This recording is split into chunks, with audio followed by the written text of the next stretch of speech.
quite... So anyway, I was Googling them. And the number one situation to consider not resuscitating somebody in is decapitation. I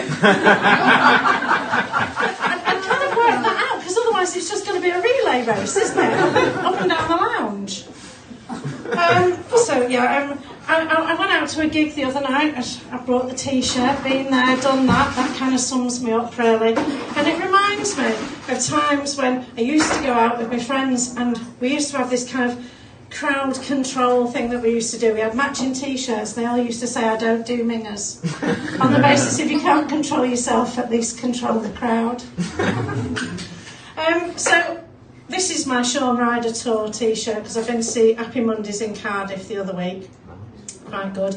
Reminded me of my Shaun Ryder story, which I thought I'd tell you tonight. So my husband used to do DJing occasionally, and he got called in to Shaun Ryder's tour around Ireland a few years ago.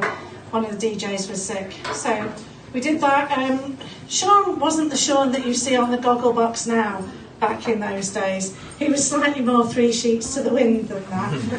As you can imagine, he's had an interesting life. We were all sharing a taxi back to Derry Airport the next day, and I'm sat in the middle. My husband's on this side, Shaun Ryder's on that side.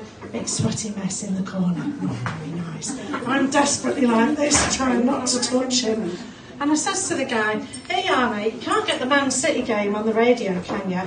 And Shaun, he tunes it in, and just as the crowd are singing Blue Moon, and Shaun, like half asleep on the other side, goes, "Way!" Like this when he hears the crowd. I think it must be nice to think you're permanently on stage like that, mustn't it? Crowds of thousands every time you hear something on the radio.